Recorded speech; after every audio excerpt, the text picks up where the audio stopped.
exhausted with the repeated, aggressive display of hyper masculinity in most mainstream fair Hindi cinema. Dhurandhar is an exhausting, relentless, and frenzied espionage thriller propelled by charismatic murderous men, too much testosterone, shrill nationalism, and inflammatory anti-Pakistan narrative. धुरंधर में ना एक dialogue है कि भारत का सबसे बड़ा दुश्मन खुद भारत है, पाकिस्तान तो दूसरे नंबर पे आता है। क्या बात कर रहे हैं? और इसको सपोर्ट करते हुए मैं आपको कुछ एग्जांपल्स दिखाता हूँ। Part 1 is very clearly building up to a second half that will defend things like demonetisation and the rise of slash need for strong man faces leadership. Please use your critical thinking when watching Dhurandhar. Dhurandhar is so perversely obsessed with Pakistan that if it were a teenage boy, I would say it had a crush on it. Seeing a lot of praises for Dhurandhar by demeaning YRF, hashtag Spy Universe. Let's get the facts straight. Kabir and Ali Abbas Zafar created Tiger series to spread humanity. Even Tiger 3 was for humanity. But Dhurandhar is gonna be hate spreading propaganda to spread communal hate. कुछ भी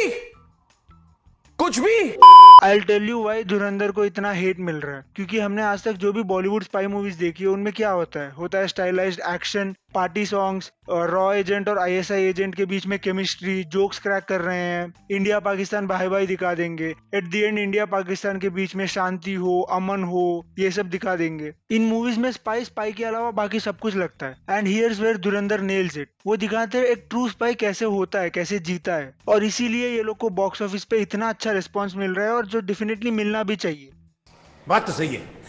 और फिर कुछ गिने चुने घुटनों में दिमाग रखने वाले ये बोलते हैं, Dhurandhar is an exhausting, relentless, and frenzied espionage thriller propelled by charismatic murderous men, too much testosterone, shrill nationalism, and inflammatory anti-Pakistan narrative. ये है Anupama Chopra by the way, जिनको नहीं पता। इन्होंने कलंक को दिए 4.5 रेटिंग, और वीरे दी वेडिंग को दिए 4.5 रेटिंग, उरी को इन्होंने दिया है 2.5 स्टार्स, एंड एट लास्ट इन्होंने धुरंधर और शेरशाह को दिया है 1.5 स्टार्स।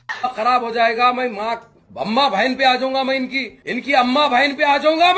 इनकी एक स्टूडेंट भी है जो इनसे ज्यादा इलॉजिकल है और ट्वाइस इरिटेटिंग भी है। I am more exhausted with the repeated, aggressive display of hyper masculinity in most mainstream fair Hindi cinema. अरे दीदी, अगर लोकल गैंग्स में वॉर हो रहा होगा तो हाइपर मैस्कुलिनिटी यहाँ नहीं दिखाएंगे तो और कहाँ दिखाएंगे? 4 मोर शॉट्स में। Emotional damage. ऐसे ही बहुत सारी इंडियन मीडिया ने, माइंड यू, बहुत कुछ बोला है। कुछ स्क्रीनशॉट्स डालता हूँ, आप लोग प्लीज पॉज करके पढ़ना। इन सब के बीच लोग ये सोच रहे थे कि कोई भी बॉलीवुड से डायरेक्टली सपोर्ट करने क्यों नहीं आ रहा इस मूवी को। देन आते हैं अपने ऋतिक रोशन ने स्टोरी लगाई कि उनको ये मूवी बहुत पसंद आई, लेकिन मूवी में जो पॉलिटिक्स है वो पसंद नहीं आया। और ऋतिक रोशन ने बोला कि फिल्म मेकर्स को रिस्पॉन्सिबिलिटी लेनी चाहिए कि उनको अपने मूवीज में क्या दिखाना चाहिए और क्या नहीं।